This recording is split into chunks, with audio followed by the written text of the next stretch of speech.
Hi, my name is Rod Khleif, and I'm the host of the Lifetime Cash Flow Through Real Estate Investing podcast. And every week I interview multifamily rock stars, and we talk about how they've built incredible wealth for themselves and their families through multifamily properties. So hit the like and subscribe buttons to get notified every Monday when a new episode comes out. Let's get to it. Welcome to another edition of How to Build Lifetime Cash Flow Through Real Estate Investing.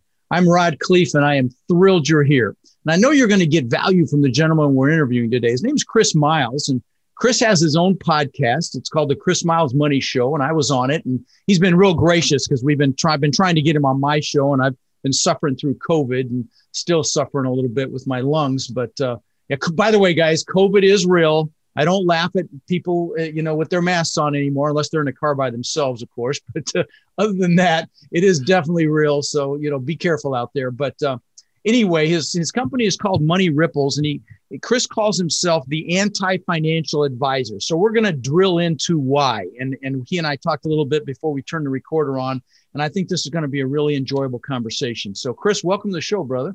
Hey, it's such a pleasure to be here, Rod. Yeah, let's have some fun today. So, yeah. What I'd like to do is just have you talk a little bit about your background, because I know that you've became financially independent a couple of times so far in your career. So why don't you talk about that a little bit?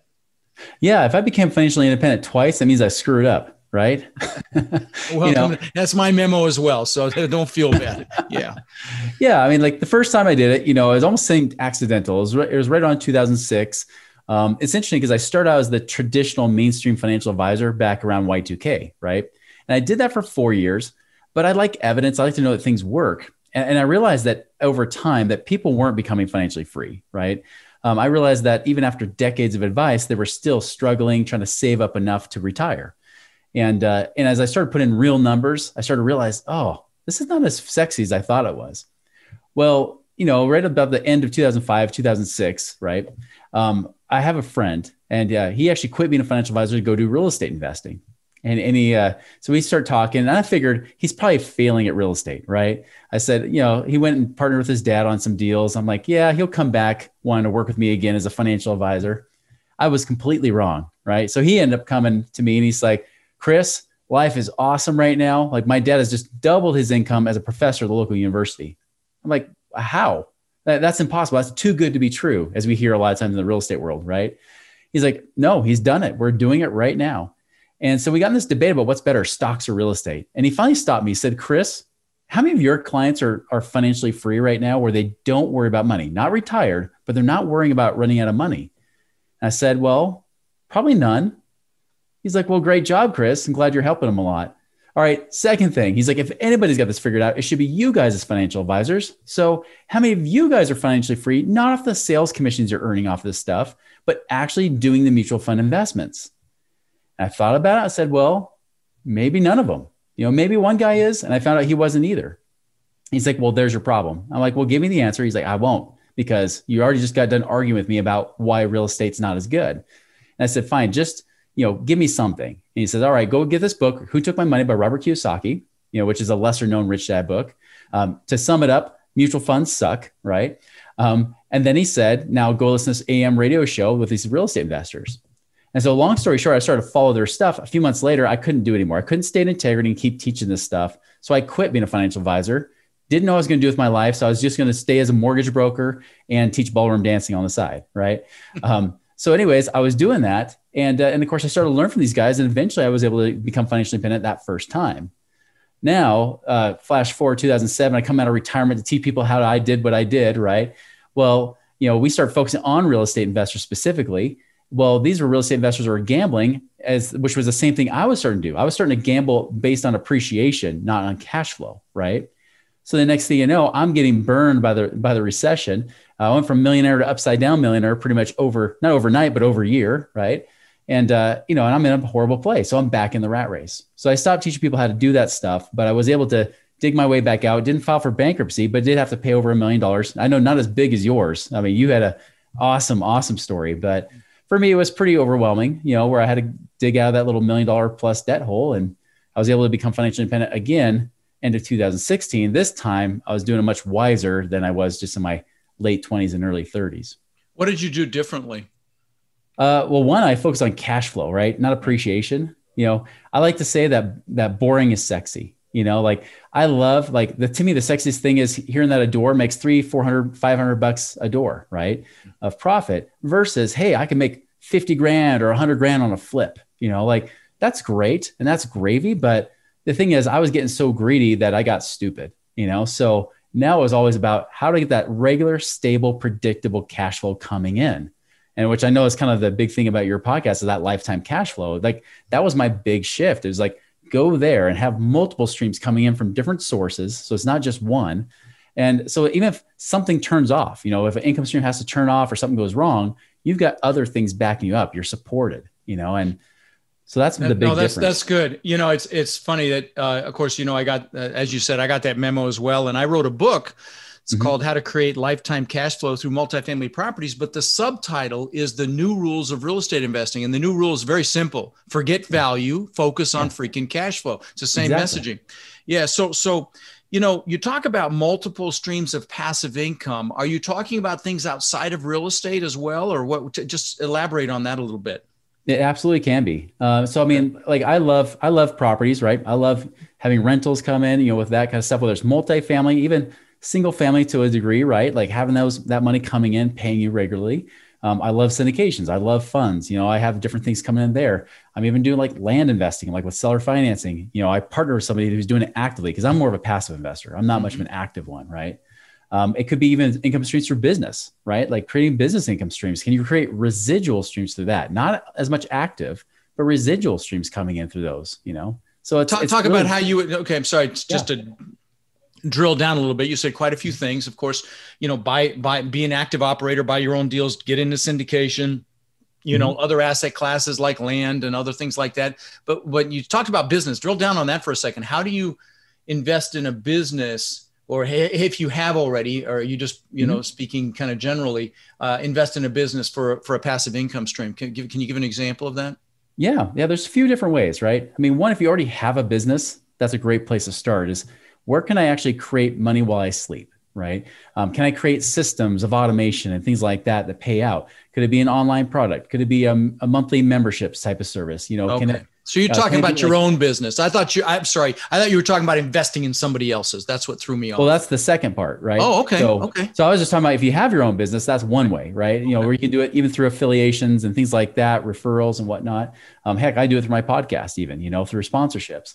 The other way that you can do it outside, especially if I get a lot of clients where they are like IT managers, I get a lot of doctors, dentists, IT managers, pharmacists, people like that. Yeah, me too. A lot of times they're like, I don't have a business I want to put money into. Okay, well, great. What if we buy a franchise? And there are franchises that are, I would call them semi-passive, right? Often you might have to put 15 to 20 hours a week up front for a few months, especially if you put in a good amount of money. The more money you put into a franchise, generally the more passive it can be. So you might put, 20 hours a week up front for a few months. But once it's set, you got the personnel in place, you might be spending 5 hours a week or so managing it and overseeing it, right? And that can still generate a 6-figure income working about 5 hours a week. So it depends on the business. It has to be the right matchup, but there's definitely opportunities out there. In fact, I almost did it in 2020 during COVID. I thought, hey, maybe I'll do that. But then as I started looking at the options, how much time was involved, I said, well, heck, I'm just going to go right back to my own business and create, residual income streams there instead. And just with something that's already set up, but you can definitely do it outside of your own business or your own job. Yeah, no, I agree completely. And those are great examples. And I've built 24 businesses. I don't call them failures. I call them seminars, but several have been worth tens of millions. Most have been spectacular flaming seminars, and we fail our way to success. But I'm going to tell you that if I were to start a business in an area that I wasn't familiar with, I'd absolutely do a franchise. You'd be silly not to, frankly, in my opinion. So no, that's good. That's good counsel. But let me say something else though, too, guys, and that is focus is power. Okay. Mm-hmm. And when I have suffered is when I've had my finger in too many pies. I remember I was flipping houses in Denver. I had some frozen yogurt shops. I had a carpet cleaning business. I had vending carts selling ice cream bars, and everything suffered. And when I got rid of everything and just did the houses, about 500 houses in that run. So focus is power. So let me ask you this. I know you're kind of anti mainstream financial advice. Can you elaborate on that a little bit? Yeah, like I mentioned earlier in my story, right? Like I learned when I started putting in real numbers and calculating them out, mutual funds don't work. A 401k will not get you there even with a match, right? Like for example, if you have a 20-year goal, and you're trying to get to at least a 60,000 a year lifestyle, that's not much. That's kind of like, I think, like lower middle class, really. Sure. And if you want that kind of lifestyle, you got to start saving today about $8,000 a month based on the average returns of the stock market, especially when you factor in fees, taxes, and everything else. It's ridiculous, Wow. If you want to do it in like 15 or 10 years, you're gonna be saving up a couple $100,000 a year just try to get there because you're trying to race inflation. And we already know inflation is a lot higher than what the government tells us, right? When especially these last few weeks, holy cow, what's going on? I mean, when lumber, lumber's like what, 10 times what it was? I mean, it's insanity. Yeah. So exactly. Sorry, I interrupted. Please continue. It's true. Like when they say, hey, 2% is our target. Remember the rule of 72 talks about compounding numbers. How long does it take for something to double? Well, if it's 2%, that means 36 years it takes to double in inflation. That means 1985 should have been half the cost of what it is today. And Rod, you and I both know 1985 was a lot cheaper than half, right? Yes, no question. I mean, I remember 25-cent gas, but I'm old, but yes, no question. Exactly. Okay. So that's the thing is that we're racing inflation, right? When the stock market only has an actual return, not average. Remember, average and actual are not the same number. The actual yield of the stock market before fees and before taxes for the last 30 years has only been 8.3%, not 10 or 12 like they claim. And watch what happens when you try to put those numbers in a calculator saying, I'm going to put in 7 or 8% instead. And then you put in taxes, you put in inflation, maybe at only 4%, which I think is conservative, right? Mm-hmm. Again, playing devil's advocate against my own point. Especially for the next few years. I mean, I think, you can't put the trillions and they're talking that, Biden wants to put trillions more in. And I mean, I don't think we can avoid inflation at this point. But anyway, Please continue. Yeah. Yeah. And so when you put in those numbers, you're like, okay, I get a big number potentially. Here's the thing. Like it used to be taught back when I first started, there's that 4% rule, right? So if you have mutual funds, you can live on 4% a year. The problem is that even when I was a financial advisor when I quit 15 years ago, right? Even then we said, 4% is a little too aggressive. It should probably be 2 or 3 to make sure that people don't run out of money. So there's this whole FIRE movement that's going on, financially independent, retire early. And they're saying 4%. Like that's old, crappy, inaccurate numbers. And they're based on 12 years of upswing in the market. So there's millennials out there thinking they're going to be able to retire right now with mutual funds. And that's bull crap. Because think about it, 3%, right? If you have $1 million saved up, 3% is only $30,000 a year. Think about it. You're below poverty you're a millionaire living below poverty. You're a broke millionaire, Wow. Contrast that with even if you only made, say, 10% on a real estate deal, right? Say you made 10% on that same $1 million. That's $100,000 a year. Drastically different lifestyle, way more leverage, and you still have the money, right? And that's our minimum cash on our syndications is 10% annualized over 5 years. And so, this is good stuff, Chris. And you're giving a lot of clarity to the differences between, traditional money, mainstream financial advice and how to invest there versus why we love this business in real estate. So you've got a question, which is how to get investment money to pay twice. Can you elaborate on that a little bit? Yeah, you bet. So obviously it's no surprise. Some of you have probably heard things like infinite banking and things like that out there before. I'll tell you this, for the most part, infinite banking is stupid. Okay. It's a cool concept, but the problem is you get all these insurance agents out there that are insurance agents, not investors, right? And so they're trying to do this tug of war. They're trying to pull money away from your real estate investing versus putting in there. However, if you do it right, if you actually get like the minimum death benefit possible, maximum return, I call it max ROI infinite banking, right? If you do that, and you start using this money not to just store up and save for stupid retirement, but actually to leverage now to go do your real estate investing. What happens is that when you borrow from money, for those of you who may not know what this is, you're using like a whole life insurance policy, right? Your cash is in there. You can save up cash because there's cash that's growing as a tax-free savings account, Borrow against it. You borrow against, basically you borrow against it you get a line of credit from the insurance company, I'd say 5%. By the way, if you have over 100,000, there's actually banks that give you at 3.25% right now, while they're still paying you 5 or 6% with the insurance company. So you're making money while also paying on the interest. It's kind of like a HELOC that pays you, right? Well, when you're using this money and leveraging it, the thing is that you're making more in interest than you're paying in interest to those insurance companies or to the bank. And so you get this double arbitrage effect, right? So you're making money from the insurance company and you're still making money in the real estate deals at the same time. If done right, you should add. So like you're saying there, a minimum return on your deals are 10%. Say you only got the 10%, you should be able to add at least a 3 to 4% rate of return on top of the 10% using this versus just using your savings account. So you got to do it right. But that's one of the coolest things that I learned, especially when I got into real estate investing, was wait a minute, if you use this could be like a supercharged tax-free savings account that pays you way better returns than 0.nothing% that you then get taxed on by the government. And, with a caveat that you do this with the right operator. Okay. And guys, I have a free resource that is a list of questions you should ask a GP before you invest in them. In fact, I've got it right here, actually. Questions to ask a GP, a general partner in a syndication before investing. If you guys want a copy of this book, just text, let's see, what is it? GP questions to 72345 and we'll get you a copy. Because you need to ask intelligent questions. And better yet, if you're going to invest in real estate, for God's sakes, come to one of my boot camps because why would you invest in anything if you didn't have a basic understanding of it? And you guys know my boot camps. I don't sell anything there, my virtual ones, and I don't. It's 18 hours of training for usually about $100. But again, if you want these questions, and let me give you an example of what I'm talking about here. So, why do you like this particular market and this property? Do you hold an operating reserve? How did you stress test the deal? Are you going to refinance it or sell it?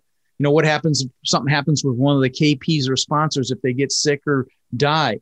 How do you manage cash flow? Who's doing the accounting? Who's the property management company? Have you gone full cycle on a deal? Is it a 506B or C? On and on. So these are all important questions that you need to ask. And there's about 650 or 60 of them on here. So anyway, that's a great resource. So let's shift for a second. You've got some ideas around freeing up cash. Can you elaborate on that a little bit for us, Chris? Yeah, that was the benefit of going through crap back in the last recession, right? I stopped teaching people how to get out of the rat race during that time because I was back in it. I don't like teaching anything that I'm not doing, so I switched it. I started doing this. I started teaching the thing that I was doing, which was getting resourceful. How do I find cash when I need it? And it's amazing how much money for most people is locked up in what I call prison, right? It could be a 401k or an IRA prison. It could be home equity prison. It could be all kinds of stuff. But it's how do we free up that cash? So for example, like tracking money was the biggest thing I wasn't doing pre-recession, right? Because spending, you mean you're spending or just both spending both and sides? earning. Okay, yeah, good. Both sides. That's the thing is like, savers always look at what they're spending, but they ignore what they earn. Spenders, ignore what they're spending, but they pay hyper attention to what they earn, right? You want to do both. You want to pay attention to both sides of the equation, the full flow of money, what's coming in, what's going out. So I wasn't living in reality. I thought I was making more money at one point than I actually was. And I was spending more than I actually was, right? So I was earning less and spending more. And I found myself in the hole like $16,000 a month. So I started doing things like tracking money. Now, if you're a business owner, use things like QuickBooks. For the personal finance side, I like using Mint, mint.com. That's a free resource you can use. It's actually run by the same guys that do QuickBooks, by Intuit. Great resource to be able to track your money, and it actually remembers those expenses. So if you said, hey, this expense is this category, it'll remember that the next time. So pretty soon you can just say, hey, this is figuring out for me. It's all automated because I'm ambitiously lazy, right? I like to make sure things are done fast. But it can track your money. You can actually know what's going on because don't worry about budgets. Don't worry about all that stuff until you know what's actual reality in your situation, and then cut out the destructive expenses or things that just aren't worthwhile, right? By the way, I found fraud on my account just by tracking money because I saw that somebody got a hold of our debit card information somehow, and there was like $1,200 spent at Walmart, which that's not where we spend all of our $1,200 at, so it was good to nip that and be able to report that and get it back in our lives. So there's money leaks that happen that way. Other ways, if you're a business owner, taxes is a big one. If you're not a business owner, you don't have as many tax breaks unless you're doing real estate investing. And that's a whole other topic, right? There's also, with debt. Debt's one of my favorite because you get, I get a lot of people I call Dave Ramsey graduates. They save up tons of money. They've got debt free. And then they say, wait, I'm asset rich and cash poor. I don't have any cash flow coming in. I can't stop working.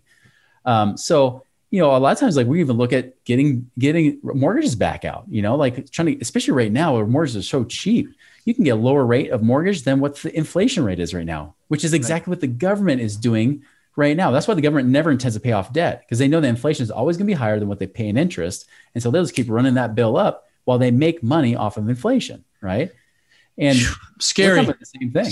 Scary though, at some point really you just feel like the piper's got to get paid, and God help us when that happens. But So these are the sorts of things that you do when you help people create an anti-financial plan, as you call it. Yes. Correct. Yep. You go through these different ways. And how do we get it working for you so you don't have to keep working for the money? Nice.